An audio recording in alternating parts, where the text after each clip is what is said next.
ASI کو میں نے ہدایت کر دی تھی کہ ان لوگوں کو آپس میں بات چیت نہ کرنے دے اور باری باری انہیں میرے کمرے میں بھیجتا جائے۔ ASI کو میں نے ہدایت کر دی کہ ان لوگوں کو آپس میں بات چیت نہ کرنے دے اور باری باری انہیں میرے کمرے میں بھیجتا جائے۔ ملک شیر افضل نے بھی میرے پاس بیٹھنے کی کوشش کی مگر میں نے اسے نرمی سے باہر بھیج دیا۔ ایک بات بتانے کا خیال نہیں رہا، ان 11 افراد میں وہ طویل القامت نوجوان شامل نہیں تھا جس سے میں نے شیر افضل کی میز کے پاس کھڑے دیکھا تھا۔ میں ہر شخص سے صرف 2 سوال کرتا تھا، پہلے اس کا نام پوچھتا، پھر اسے کہتا کہ شیر افضل اینڈ کمپنی میں کام کرنے والے دوسرے افراد کے نام بتاؤ۔ سارا انٹرویو نصف گھنٹے میں مکمل ہو گیا اور میرا مقصد بھی پورا ہو گیا۔ ملک شیر افضل نے جو فہرست مجھے دی تھی اس میں 2 ناموں کا اضافہ ہوا تھا، ایک نام غلام غوث تھا اور دوسرا نذیر احمد عرف جیرا۔ دلچسپ بات یہ تھی کہ مینیجر نے یہ 2 نام نہیں بتائے تھے، باقی ملازم دوسرے ناموں میں سے ایک آدھ نام ضرور بھولے تھے لیکن غلام غوث اور جیرے کا نام کوئی نہیں بھولا تھا۔ مینیجر کا نام محمد اعظم تھا، وہ 40-45 سال کا اچھا مضبوط اور ہوشیار شخص تھا۔ میں نے اسے دوبارہ اپنے پاس بلا لیا۔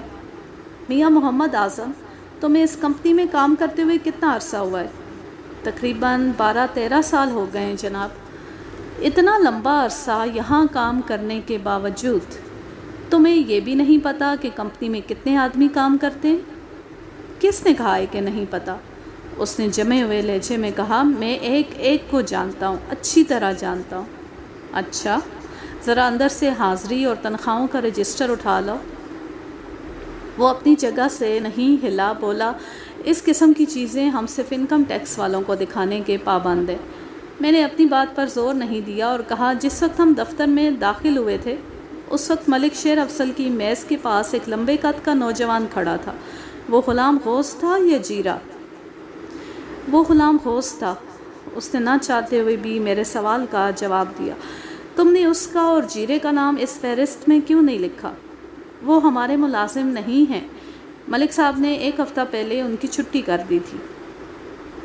میں نے باقی ملازموں کو فارغ کر دیا اور محمد اعظم سے کہا، تم ہمارے ساتھ چلو۔ کیوں جناب؟ میں کیوں چلوں آپ کے ساتھ؟ وہ ملک شیر افضل کی طرف دیکھتے ہوئے بولا، میں نے کیا جرم کیا ہے؟ تمہیں ہم جرم کی پردہ پوشی کرنے اور مجرموں کی پشت پناہی کرنے کے جرم میں گرفتار کر رہے ہیں۔ ملک شیر افضل اس کی حمایت کرتے ہوئے بولا، یہ آپ کیا زیادتی کر رہے ہیں ملک صاحب؟ کون سا جرم اور کون سے مجرم؟ آپ کو شاید غلط فہمی ہوئی ہے۔ اعظم تو نہایت قانون پسند آدمی ہے، اس کی قانون پسندی تو آپ تھانے میں جا کر کھلے گی۔ ASI محمد اعظم کا بازو پکڑ کے بولا، چلو جوان، آگے لگو، زیادہ اکڑ دکھانے کی ضرورت نہیں ورنہ ہمیں دوسرا طریقہ بھی استعمال کرنا آتا ہے۔ ملک صاحب انہیں سمجھائیں۔ محمد اعظم نے ملک شیر افضل سے کہا، یہ کہتے ہیں کہ میں نے غوث اور جیرے کا نام کیوں نہیں لکھا؟ آپ کو تو پتہ ہی ہے کہ آپ نے 1 ہفتہ پہلے انہیں کام سے نکال دیا تھا۔ اوہ، یہ بات ہے۔ ملک شیر افضل نے بظاہر لاپرواہی سے کہا، اعظم ٹھیک کہتا ہے جناب، غلام غوث اور نذیرے کو میں نے کام سے نکال دیا ہے۔ آپ ذرا میری بات سنیں۔ وہ مجھے ایک طرف لے گیا اور بولا، میں آپ کی خدمت کرنے کے لیے تیار ہوں، 5000 10,000 جو آپ کہیں پیش کر دوں گا۔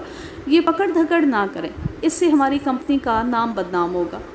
میں نے نرم پڑتے ہوئے کہا، آپ کے مینیجر کو تو اب ہمارے ساتھ جانا ہی پڑے گا، اس میں ہماری عزت کا سوال ہے۔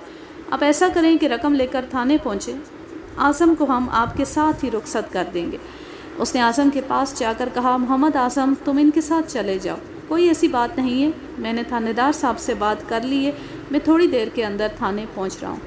محمد اعظم اپنے مالک کے کہنے پر ہمارے ساتھ تھانے پہنچ گیا، لیکن اس کی گھبراہٹ دور نہیں ہوئی تھی۔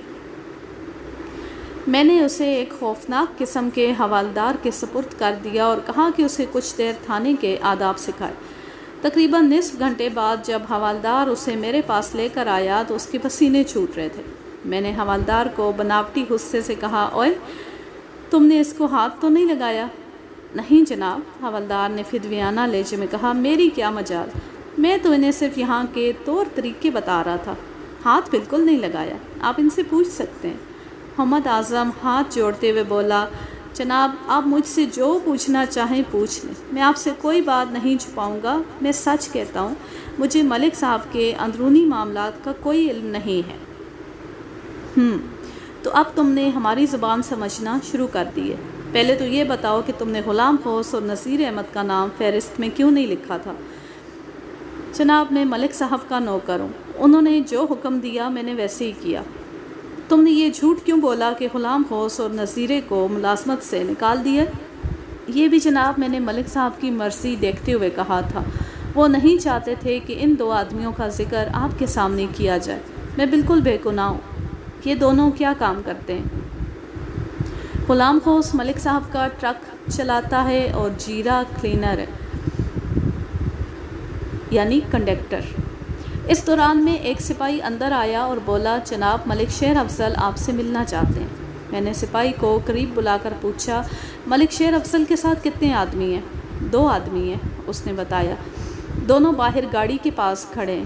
میں نے سپاہی کو ایک طرف لے جا کر کہا، حوالدار سے کہو کہ ملک شیر افضل کو پکڑ کر حوالات میں بند کر دے اور اس کی دھمکیوں کی کوئی پرواہ نہ کرے، میں ابھی اس سے بات کرتا ہوں۔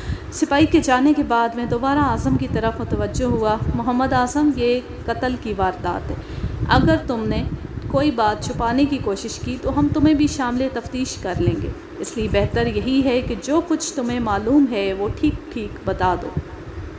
میں حاضر ہوں جناب، جو کچھ مجھے معلوم ہوگا وہ میں ضرور بتاؤں گا۔ کیا ملک شیر افضل کو یہ بات معلوم تھی کہ لیاقت علی نے اس کی تجوری سے رقم نکالی ہے؟ جناب میری نوکری کا معاملہ ہے، آپ ملک صاحب سے ان باتوں کا ذکر نہ کریں۔ تم بالکل فکر نہ کرو، میں نے سچے اور سیدھے لوگوں کو کبھی پریشان نہیں کیا۔ بات یہ ہے جناب کہ 3-4 ہفتے پہلے ملک صاحب کو کسی کا خط ملا تھا، اس خط میں چوری کی ساری تفصیل لکھی ہوئی تھی اور یہ بھی لکھا تھا کہ لیاقت علی 13 تاریخ کو یہاں پہنچ رہا ہے۔ وہ خط کہاں ہے؟ وہ ملک صاحب کے پاس ہے، ان کی تجوری میں یا میز کی دراز میں ہوگا۔ لیاقت علی کے قتل کے بارے میں تم کیا جانتے ہو؟ اس نے کانوں کو ہاتھ لگاتے ہوئے کہا، میں خدا کو حاضر ناصر جان کر کہتا ہوں کہ اس بارے میں کچھ نہیں جانتا۔ ہو سکتا ہے کہ اس میں غلام غوث اور جیرے کا ہاتھ ہو، لیکن میں کچھ نہیں جانتا۔ میں نے اسے غلام غوث اور نذیر احمد کا پتہ لیا اور ایک پولیس پارٹی کو ان کی گرفتاری کے لیے روانہ کر دیا۔ اس کے بعد میں نے اسے دوسرے کمرے میں بٹھا دیا اور ملک شیر افضل کو بلا لیا۔ وہ خاصا گھبرایا ہوا تھا۔ یہ کیا تماشا ہے ملک صاحب، آپ کے آدمیوں نے مجھے پکڑ کر حوالات میں بند کر دیا۔ قاتلوں کو ہم حوالات میں ہی بند کرتے ہیں۔ میں نے آنکھیں نکال کر کہا، میں نے آپ کے سرماؤں کی گرفتاری کے لیے پولیس پارٹی روانہ کر دی ہے، چند گھنٹوں میں سارا معمہ حل ہو جائے گا۔ میں آپ کو بتا چکا ہوں کہ اس نے کچھ کہنے کا ارادہ کیا، لیکن پھر جیب سے نوٹوں کی گڈیاں نکالتے ہوئے کہا، یہ میں کچھ رقم آپ کی خدمت میں پیش کرنے کے لیے لایا تھا، اگر یہ کم ہو تو۔ ملک صاحب آپ کو لیاقت علی کے بارے میں جو خط ملا تھا وہ کہاں ہے؟ خط؟ کون سا خط؟ آپ میری بات اچھی طرح سمجھ رہے ہیں، اگر آپ خود اپنی خوشی سے وہ خط میرے حوالے نہیں کریں گے تو میں دوسرے طریقے سے اسے حاصل کر لوں گا۔ آج کی رات میں آپ کو حوالات میں رکھوں گا اور کل عدالت سے سرچ وارنٹ حاصل کر کے آپ کے دفتر سے وہ خط برآمد کر لوں گا۔ بتائیے کون سا طریقہ بہتر رہے گا؟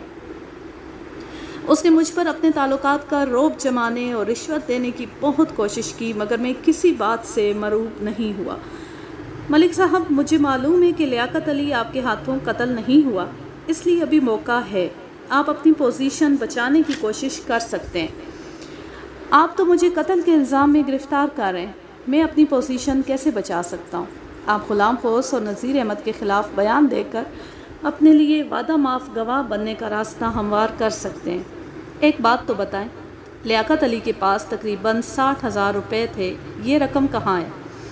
وہ حیرت سے میرا منہ تکنے لگا، 60,000 روپے؟ مجھے اس رقم کے بارے میں کچھ علم نہیں ہے۔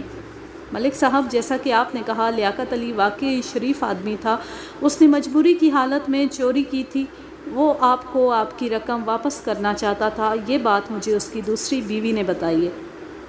وہ 50,000 روپے آپ کو دینے کے لیے لایا تھا، 8,000 روپے وہ بطور جرمانہ آپ کو دینا چاہتا تھا، اس نے کہا تھا کہ وہ آپ سے معافی مانگ لے گا۔ ان بدماشوں نے مجھ سے رقم کا ذکر تک نہیں کیا۔ اس نے کہا اور فوراً ہی اپنی غلطی پر پریشان نظر آنے لگا۔ میرا قتل کے معاملے سے کوئی تعلق نہیں ہے۔ میں آپ کو یقین دلاتا ہوں کہ لیاقت علی کے قتل میں میرا ہرگز کوئی ہاتھ نہیں ہے۔ میں ایسا آدمی نہیں ہوں۔ تو پھر حقیقت کیا ہے؟ وہ ایک دم تھکا تھکا سا نظر آنے لگا۔ بولا، ملک صاحب، میری عزت اور جان آپ کے ہاتھ میں ہے۔ میں آپ کو سب کچھ سچ سچ بتا دیتا ہوں۔ ایسی بات نہ کریں، میں نے کہا، جان اور عزت خدا کے ہاتھ میں ہے۔ اس نے ایک گلاس پانی منگوا کر پیا اور بولا، یہ سچ ہے کہ لیاقت علی کے یہاں آنے سے چند روز پہلے مجھے ایک گمنام خط ملا تھا۔ اس خط میں چوری کی پوری تفصیل لکھی تھی۔ یہ بھی لکھا تھا کہ لیاقت علی 13 تاریخ کو رات کے 9 بجے یہاں پہنچ رہا ہے۔ میں نے ان دونوں کتوں کو صرف اتنا کہا تھا کہ لیاقت علی کی تھوڑی سی ٹھکائی لگا کر میرے پاس لے آنا۔ اس سے اپنی رقم کے بارے میں پوچھنا چاہتا تھا۔ انہوں نے اسے جان سے ہی مار ڈالا۔ کہنے لگے وہ مقابلے پر اتر آیا تھا، مگر رقم کا کوئی ذکر نہیں کیا۔ اس کا مطلب یہ ہے کہ رقم دیکھ کر ان کی نیت خراب ہو گئی۔ بہرحال جو کچھ آپ نے بتایا ہے، اگر یہ سچ ہے تو آپ بچ جائیں گے۔ میں آپ کو وعدہ معاف گواہ بنانے کی کوشش کروں گا، لیکن اس کے لیے میری ایک شرط ہے۔ جی فرمائیں، میں ہر شرط پوری کرنے کے لیے تیار ہوں۔ مقتول لیاقت علی کی 2 بیویاں۔ مجھے امید ہے کہ آپ کے ہنڈوں نے اس کی جو رقم اڑائی ہے وہ برآمد ہو جائے گی۔ یہ رقم میں اس کی بڑی بیوی کو دینا چاہتا ہوں۔ کچھ رقم آپ کو اپنی طرف سے اس کی چھوٹی بیوی کو دینا پڑے گی۔ وہ لاہور میں رہتی ہے۔ وہ بصر و چشم اس نیک کام کے لیے تیار ہو گیا۔ میں نے محمد اعظم کو ASI کے سپرد کیا اور کہا کہ اس کا بیان لے کر اسے جانے دیا جائے۔ اس کے بعد میں ملک شیر افضل کے ہمراہ اس کے دفتر پہنچا اور وہ خط دیکھا جو اس سارے فساد کی بنیاد تھا۔ میں نے خط دیکھتے ہی اندازہ لگایا کہ وہ نسوانی ہاتھ کا لکھا ہوا تھا۔ اگرچہ اس پر کسی کا نام نہیں تھا، تاہم میں فوراً سمجھ گیا کہ وہ خط کس نے لکھا تھا، اور مجھے یقین ہے کہ آپ بھی سمجھ گئے ہوں گے۔ وہ خط حمیرہ نے لکھا تھا۔ اس خط میں وہی باتیں لکھی ہوئی تھیں جو میں حمیرہ کی زبانی سن چکا تھا۔ صرف وہ حصہ موجود نہیں تھا جو لیاقت علی کی تعریف میں جاتا تھا۔ اس عورت نے محض رکابت میں 2 گھر برباد کر دیے۔ ملک شیر افضل نے تجوری سے کچھ رقم نکالی اور کہا، یہ رقم آپ لیاقت علی کی دوسری بیوی کو پہنچا دیں۔ ملک صاحب، یہ رقم اپنے پاس ہی رکھیں۔ میں نے کہا، لیاقت علی کا قاتل یہ خط ہے، اور یہ خط اس کی دوسری بیوی حمیرہ کا لکھا ہوا ہے۔ اگر یہ خط آپ کو نہ ملتا تو لیاقت علی اپنی جان سے نہ جاتا۔ جس پولیس پارٹی کو میں نے غلام ہوس اور نذیر کی گرفتاری پر مامور کیا تھا، وہ دوسرے دن دونوں کو گرفتار کر کے تھانے لے آئے۔ ان کے پاس سے 55,000 روپے نقد اور کچھ زیور بھی برآمد ہو گیا۔ لیاقت علی نے وہ زیور اپنی بیٹیوں کے لیے خریدا تھا۔ غلام ہوس اور نذیر نے اقبال جرم کر لیا۔ اس کے سوا ان کے پاس کوئی چارہ بھی نہیں تھا، کیونکہ مقتول کا لوٹا ہوا مال ان کے پاس سے برآمد ہو گیا تھا۔ انہوں نے اپنے اقبالی بیان میں کہا کہ ملک شیر افضل کی ہدایت کے مطابق لیاقت علی کی کچھ ٹھکائی کرنا چاہتے تھے، لیکن جب لیاقت علی کو یہ پتہ چلا کہ وہ ملک شیر افضل کے آدمی ہیں تو اس نے انہیں رقم نکال کر دکھائی اور کہا کہ وہ ملک صاحب کی رقم واپس کرنے آیا ہے۔ بس یہی اس سے غلطی ہو گئی۔ رقم دیکھ کر غلام ہوس اور نذیر کی نیت خراب ہو گئی۔ وہ لیاقت علی کو کسی بہانے سے جنگل میں لے گئے اور وہاں لاٹھیوں سے اسے ہلاک کر دیا۔ لیاقت علی کی نقدی اور زیورات عدالتی کارروائی مکمل ہونے تک پولیس کی تحویل میں رہنے ضروری تھے، لیکن میں نے خصوصی طور پر اس سامان کا ریلیز آرڈر حاصل کر لیا اور 2 گواہوں کے ہمراہ رحمت بی بی کے گھر پہنچ گیا۔ وہ اتنی بڑی رقم اور زیورات دیکھ کر دنگ رہ گئی۔ اسے اس بات پر یقین ہی نہیں آ رہا تھا کہ وہ سب کچھ اس کا ہے۔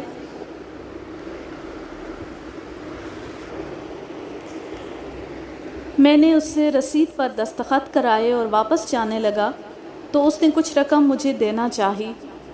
رحمت بی بی، یہ سب کچھ آپ کا اور آپ کی بچیوں کا ہے۔ یہ آپ کے شوہر کی محنت کی کمائی ہے، اس پر میرا کوئی حق نہیں ہے۔ اگلے روز میں لاہور گیا اور دوبارہ حمیرہ سے ملا۔ رسمی کلمات کے بعد اس نے پوچھا، قاتل کا کچھ پتہ چلا؟ میں نے جیب سے اس کا خط نکالا اور اس کی طرف پھینکتے ہوئے بولا، یہ ہے تمہارے شوہر کا قاتل، تمہارا قاتل خط۔ وہ کچھ نہیں بولی۔ اس کے چہرے پر ندامت اور تاسف کے سوا کچھ نہ تھا۔ میں نے خط اٹھا لیا اور کہا ضروری سامان ساتھ لے لو اور چلنے کے لیے تیار ہو جاؤ۔ اس نے حیرانی سے پوچھا کہاں؟ تمہیں عدالت میں گواہی کے لیے پیش ہونا پڑے گا۔ تم اس مقدمے کی اہم گواہ ہو۔ اگر تم پس و پیش کرو گی تو میں مجبوراً تمہیں گرفتار کر کے لے جاؤں گا۔ خدا کے لیے مجھے نہ لے کر جائیں، میں وہاں ذلیل ہو جاؤں گی۔ میں نے سخت لہجے میں کہا اس ذلت کو تم نے خود دعوت دی ہے، اس لیے مجھ سے کسی نرمی کی امید نہ رکھو۔